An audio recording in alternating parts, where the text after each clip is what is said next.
बाप हो बाप, माई हमर फोन नइखे उठावत। खेलवड़िया सवतिया के बेटी ओकरा घमंड हो गइल बा आता ना हो जा तनी तब ओकरा घमंड के ना चैला बोझ के लहरा देनी। कहाँ जातली चाची?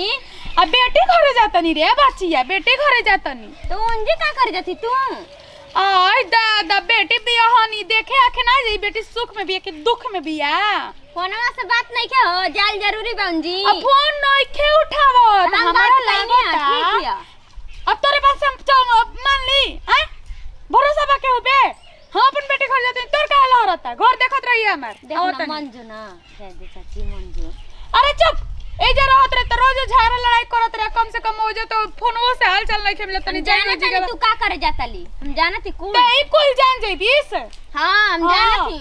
तू सोचा ओकर देखल नहीं ओके चाहती तू। अरे बियाह निक से कह देनी रे सौतेली बेटी के विदाई कह देनी ओकरा के हम देखल नहीं चाहत तई ओकर दादी माई का करे तू मन काहे ना वापस दे देलहन पैसा बियाहवा में जौन लागल हटे दे देवेला नु।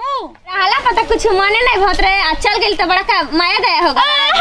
चुपचाप रह, साल भर से खबर उबर नहीं खेले तोरा सखी रहे तू हनी के लट गट रहे त बातचीत होखत की हमरा कर से का बतिया एक बार नहीं बतिया के हम न जानम ते ना न जानबे। हम जानत जरन ही एक नंबर करे बहुत चाची हरामी ही है एक नंबर का नट्टिन काहन को। अभी जाता नहीं फोन लगा के व्यस्त कह ना है बने। हां बोले आई कहनी ना कि हई वाला एकरा के अतु के रख दिया अब के सुनावे के ना त रोज मिला देबे के त धधा पे जाई कोयला के काम करेला। हां ई बात आवे ना अब पानी गले बन जड़ जाई हथवा के कर तो फोन आता और काम कह लगा था। हां लिख दो बेटी के तो छुट्टी है। हेलो हेलो हाँ छोटी गोल लगा तनी दीदिया आ खुश रह ठीक बाऊ ना बच्ची? हाँ ठीक बानी तो और ही बताओ चाची और ठीक बाई जाना? अरे दीदिया जाना ताली चाची गइल बिया तो रही गांव रे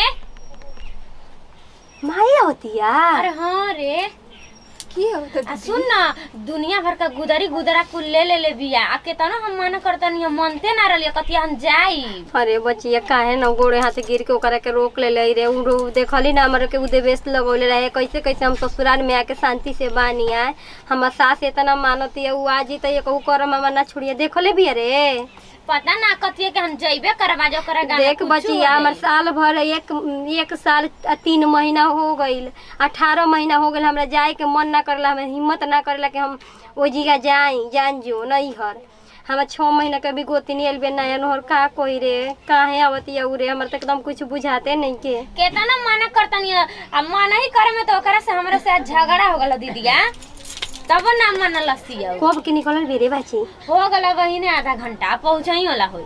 हां हां चल ठीक बात देखो तनी का करे के पड़ी का ना करे के हमर तो कुछ बुझाते नहीं का करे आवती है रे दादा बंद करे से गेट बंद करे। अरे बाकरे हमार आगा ना बाटे ऐसन दंगल हिन के गेट बंद करे लायक बाटे जे हर से मन कोई और से घुस जी चारी ओर ले खुला बाटे। हां रे ई त बात सही है बात कैसे घुसिए जाई। हाँ हम देख का करो तनी आई थी इज्जत से खाई पीहित गोड़ लगती हम का करी अब जौन हम गतिया के लिए भुलाइल बानी लेकिन आई ते जगह भुला ही के न पड़ी। ठीक बा रखत दे बच्ची ठीक है की आता दीदी। हेलो हाँ गोड़ लगत नी जी अरे वो तो जानते न बने हमर माई के हाल। हाँ आवती यार कह देब अपन माई ले फोन करके कि ढेर ना बतियाई ठीक बा। ये कने सुनो क्या बोली आवती हमर माई सौतेली है तू तो जानते न बाड़ू बड़ी नगर नट्टी है अब कैसे कैसे हम घर में जियल नहीं रही हम ही जानत नहीं कैसे हम घर में बियाह शादी करावत है। हां आवत अड़ी ढेर तारा ले बते हैं तो तू बते हम मत कुछ बोली है ओली मत उनका ले ठीक न चलो ठीक है भगवान कहां गोली वाली बूढ़ी तनी देखी तो पानी वानी पी कुछ मंगाई। ऐसे दादा हवा आता ना चला था क्यों जिया जाइए ये है ना कहूँगा हो पूछा पनी के हो से ए सुनी कहानी हो कि बिलावनपुर के एगो लड़की के बियाह भइल बा गांव में नु 1 साल 3 महीना हो गइल और तो ये ना बतावला पके हो जानी अरे पर साल का कहला दूसरा महीना में 23 की बरतिया गोल रहे जैसे का जाने अब हमारा नहीं खे उतना जानकारी। अरे छोटी छोटी लड़की भी हथी हथी उतर रहे। अब बियाह में गुरे हाथी घोड़ा जैसे बड़ बारात गुई रहे, शोर भई रहे। जरा तनी चिन्ह तनी। अरे तब घर के बूढ़ पुरानिया का नाम चाहे उनका ससुर के नाम बताइला पर तब न पता चली। ससुर के नाम बिलावत रहे, बिलावत। हाँ हाँ अच्छा चिन्ह तनी क्या रहुआ? तनी चली ना, चली परिचय करा दी। अरे वो हमारे मालिक के नाम हवे तो हमारे पता। समधिन जी गले मिली, गले मिली। अरे हमर समधिन जी हम ही अनि रौरा के खोजत बताई हमरा रोठ झुराइल बाटे, बताई तो। आ तो हम सोचत तनी अभी मत बताई नाम बतावला से। अरे चली कहल जाला नु कि बड़ जेठ आदमी के नाम ना रखल जाला। अब मान ली कि लाजे डरे बताई नहीं। अब भूला जाइए नाम ना धरी तो अभी गलत बात बना। चली समधिन जी चली करे ले आइए। अरे सब का मोटरी छोटा लेके पहिला बार हिताई में आइल बनी मोर मिठाई ना लेके आइल तो रौरो कौन के ओकर मतरिए छूचे आथे आगुलस। ना ऐसा कोनो बात ना। चली भुला गरनी है ना। हां भुला गरनी। आए चल अरे समधिन जी बैठी आ जा जइनु कि हम गांव के स्टार होनी लेकिन नामे में भुला गइनी हो। ए गौवा में जन्नी। हां त तो हम ते आता पता पक्का हवा ना चल जानी। निमन लोग स्टार आदमी भुला जाला ए गांव में जन्नी। हां ई गांव में बताई सर समाचार सब ठीक बा समधिन जी। आ गइनी है रौला से भेंट करे कि सर समाचार राव ठीक बाटे नु, हाल पान ठीक बा नु। आ कुल ठीके बाटे।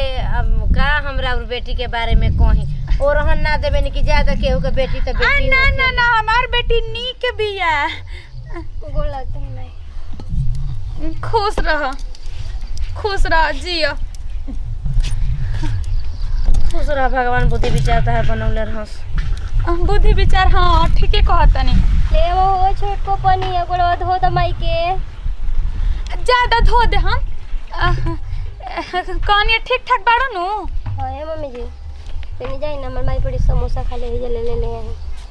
अन्ना समझी जी कोनो बात ना।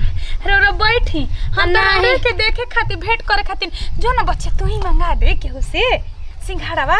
ठीक है। हां आ तनी पकौड़ियो मंगा दिया, चटनी मार के मलाई। हां हां ले वो छोट को पनिया ले। बुचिया के तो हम भुला ही गए। 1 साल से 3 महीना हो गइल। 1 साल 3 महीना। अरे चल कोनो बात नहीं है। कब फोन ना करे ले लागेला कि हम दुश्मन हनी। छोड़ द बाबू तू ना लेकिन छोड़ दे ना, हम धो ना लेती ना ओसे। हम अपने से गोड़ धो आ बहुत खूब बतियावत। अरे रोडवा कोची बाटे ना, हमार धूर उड़ता कि आंखी में पड़ ई बाकी रो बिटिया बनत तनी ना। आ का करिए समधिन जी, अब हम का कही। सब जवन रहे तवन बिला गइल जन्नी। कुछ कहे लायक नहीं खे। सुनम तो कहम ना सुनम तो नहीं कहम जन्नी। कहे जाला वही आदमी से जे सुनल चाहेला जन्नी। अल्ली त हम सुनल नहीं चाहत। अन्ना रहता हम खेत में ना होत नहीं तो छोड़ा रहता ना ले खेत में लगा। हम कौन मार बुझाता कि आइल बनी तू कके खेत में। अरे हमर बाची तोहरे लेखा हमरो के उ बेटी पतो रही तो हमरो करे। अरे देखी हमनियो के बेटी ने बनी जे मम्मी तो तब। हां अब का हम देखी अपन ना नियर समझन तो सब अपने नियर समझी। ऐसा कोनो बात नहीं के अन्ना होके त रही यही जा कोनो खाए के भगवान कमी देली बड़ा। तो अब कहीं समाचार बुचिया ठीक से माने ले जाने ले तेल तसन करे ले। हां ये कुल न करत रे जे बिना तेल तसन कैसन बनी। का करत हो ये दादा, का करत हो ये समधिन जी। तेल तसन उतना नाने के बिगड़ी है का रौरा से हम कहीं ओकरा काम में मन लागेला। सुनी समधिन जी आ लइका में के ना तू करेला जान जब हम दोनों पतोहन के अपने हाथे पर ले ले रहेनी। काहे से कि बेटी चाहे पतोही बाटल नहीं खीस जान जाई का करम। एगो हम बानी देख ली आज 18 महीना हो गइल। एको बार फोन करके ना पूछलस नु कि हरे माई कैसन बाड़े कैसन। माने हमी नु सब कहनी धनी ओकर त माई क के मर गइल। सब हमी नु कहनी ना ई सब सोचना रखल जाला। एको बार फोन ना कइलस कि हरे माई ठीक बा। मन हमरे ना मानला हमी लबरी हनी। मुंह माया में झुराई रही ना सोची ना कि बाची हमार कैसन बाड़ी तनी हाल पता ले ले आई। आ ना छोड़ी जाए दी मन ना मानला त महतारी के मन ना मानेला। आ जान जाए कि ए जे दुख कोनो बाटे। समदिन जी कार और से दुख कहीं ई लड़की नु हमारा के हाथ छोड़ देले बिया। कहे नु सतेली माई हड़े ते हमरा के करबे आ कहनी नु देखनी नु का करम चांदी के बिछिया अंगूठी सब रहे मोय बेच देनी करा बिया में तब वो नाम नइखे आ नहीं नाम काहे ने के देखे वाला आदमी देखो त नहीं के ऐसन कोनो बात नहीं के आ ऐसन बात एक जोड़ा धइले बानी बिछिए ले ले हम खुदे रह के ठीक बाटे हम तनी रह के खातिर कुछ बनावाई खाई पी। अरे माई हो भाई बाप रे बाप लागत नु कि ससुराल में अपना मोहनी मंत्र सबनी के पढ़ा देले बिया। बतावो हो हाथना गति करे लेखे लकड़ी आ कैसे समधिनियो कहती है कि अपना दोनों पतोइन के हाथे पर ले ले रहीना आए एकर हाथना मान जान। बतावो हो दादा चिंगारी बोझ के घी डाल के तो जइबे करम लहकी तब हमारा मजा आई जाय हो दादा। खिसी ना एकरा के बोले के मन करत रहे लेकिन का करे यही से त लेके आइल बानी कपड़ा का ढेरे लेके आइल बानी बगेदिया संतोना वो पहिला बार आइल बानी केहू लाजे लजे ना हो रहम त 10 दिन त आराम से रहम। हां ना त जा तनी खाइम पियम ऐस मौज करम चल ये दादा तनी सुते दा घर में जल्दी झाड़ू लगा दे मम्मी आइल बानी जल्दी खाना बनावे भूखा सब भूखा मम्मी जल्दी काम में आ गई। ए बचिया हां मम्मी आ का करतड़ू हो हीरा हमार आई बैठी दादा पिढ़ा ए थी करतड़ू बाहर तड़ू हां भूख न लागल होई जल्दी काम के हो गेल बा काम करत ना क्या करे तो ससुर में आदमी क्या करे आवेला आ देखला हमर लड़की काम ना करे ना हाथ ना बटावेले ना करी ना ऐसा लोग नहीं के काम करी का करी बचिया दिन देख ले मिल भर के करे तारा से 6 महीना हो तेल बिया तब रात चलावत यार हवत ये तारा के मतलब ई निक लागला ओकर माई हनी त उ ले त डगरा में पानी हमरा के धोए के गोर त निक लागी तारा से हवत के असही बहिलावा करेले असही जा तू इसे का कहत बड़ जेठानी बानी ऐसे कहां कहत कबौ हमरा बारे में बात कइले होखी तारा से कि हमरा गो माई बिया बच्चे सतेली माई हनी हम जानते हैं ओकरा के बहुत बढ़िया ने बढ़ जा तुम बढ़ जाए ने बढ़ जा आ जान जनू कि कबहू ना पूछे लेनु कि हरे माई कैसन बाड़े जिया तड़े कि मुंह तड़े हमरे नतिया मान ले बानी बेटी करे जैसेनु त बड़ी एकर मुंह लागेला जानलू। हां जान जई ना ऐसा कमाओ त करइबे करी ना संगे मिल भर के अपन करी नहीं जा। हां सब मम्मी वो सब एकने लजा मत हम कोरना ना ये हम किसी आई का यार लजाइन काहे ना जवन बात बताई तू अपन कह तू सुना तू तब नु काजी समझी जी अब बोलले पता कहम कि माने होइसे होइसे बोल तरी कह तरी हां माने जे हमरी पतैया के सिखाओ तनी पढ़ावे तनी माने यही खातिर ना कि दोनों गोड़ी में बिगाड़ हो जाए। आ ये समझ राव हम आपका बतिया नहीं सुनता हमार के लिए मत खाई हम फालतू नहीं ठीक ना का कहनी बने आप बेचारी टूर पर बिया ओकर महतारी नहीं के हम ओकरा के अपन बेटी नियर जन तनी महतारी नियर तो एकर मतलब का होबे आखी लागत टेप के आ ये कने तबे से हमरा का फोरत भांगत रहली है ई मेहरारू आ जब हम ना फोरटनी हम एथु कनी त आइली हमरे पतोय के सिखावे पढ़ावे कोनी के बुच्ची जरा बढ़िया से रही ह कनिया तू ही बता बुचिया चलो केतना एथु करबु न त हमर पतोय तरी कहला में आना जी से लइका नहीं खीस ठीक ना। आए समझी ने देखी हमरा के मार ले जब तने गुनाह कइले बानी त ओतना भी छेछड़ा ना है जल्दी की नहीं सही कहाला कि सौतेली माई ना अपन लूर लछन देखाई कतना बानी न त सौतेलीए बानी ठीक बाटे न त अपन भाव छौ त देखैबे न करब अपन बेटिया के शिकायत करती आई हो भगवान जी काहे जे जे रहलो सन गुण गवा काहे गुण गवाला अपन मातारी रहले न त अपन बेटा बेटी के गलती छिपावेले मम्मी बतियन जा खाना हम बनावतन जा जा तू आ जा तर अपन एथु क के देखी रौरे पतोया अपने पतोया दुख दे त रौरे ना कहन की दुख देनी हां।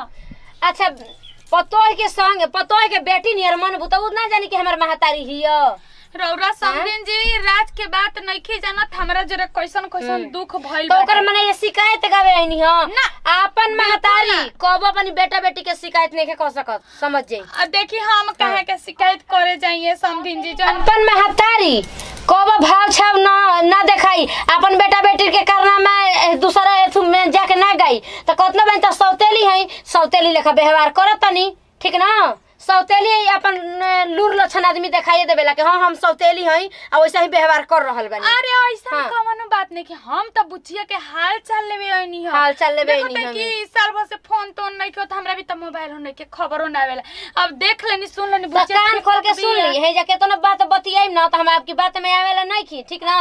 अपन महतारी ना अपन बेटा बेटी के कारनामा ना छिपाई जाके सुना कर सौतेली है सौतेली दिखावत ऐसे जैसे कि गंगा जैसन पवित्र पतो पवले बानी पवला ही बानी। हां पवल ना नइखी देखले त इहे कहला ना सौतेली बानी हम नहीं ना सौतेली। अरे बाप रे ओकर माई के तू हम पूरा करतनी दर्जन पूरा करतनी कगो के मर्डर करवैला से कगो के लाठी चलवैला से या के जा थानी बनल ठीक बेटे कगो के कर सब अपन नजर में रो कुछ पहले होखम रो कइले बानी। ए भाई कुंवार में तो सबे गलती कइले बा कौन चाहे नहीं कइले सीताराम सीताराम काहे तू कइले बानी। आओ तनी बात रही दूध के धोल तैयार के जना ओकरा के तला त कि सोना के झुलुआ लगा देते झोपड़ी में। उ ठीक बा उ पागल पौरा बिया उ निमन नहीं खे ठीक बा उ खराब है। अरे पागल हमारे घर में ना बिया हमारे घर में ना बिया उ चन्हा कैसन हियनु कि चोरीनी के चोरनियो रहे आ 2 नंबर के त बाते नहीं कि 4 नंबर 5 नंबर को के रखले रहे जाना नी हमरा के बोल देनी झूठो के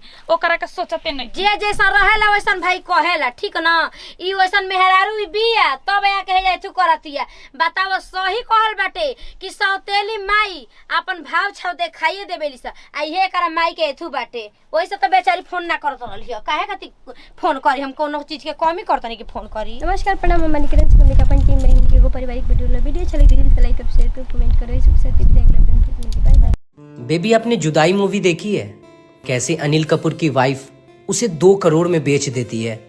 अगर आपको भी कोई 2 करोड़ दे पागल हो क्या आप? कैसे मुझे तुम मिल गए 5 करोड़ से कम नहीं लूंगी।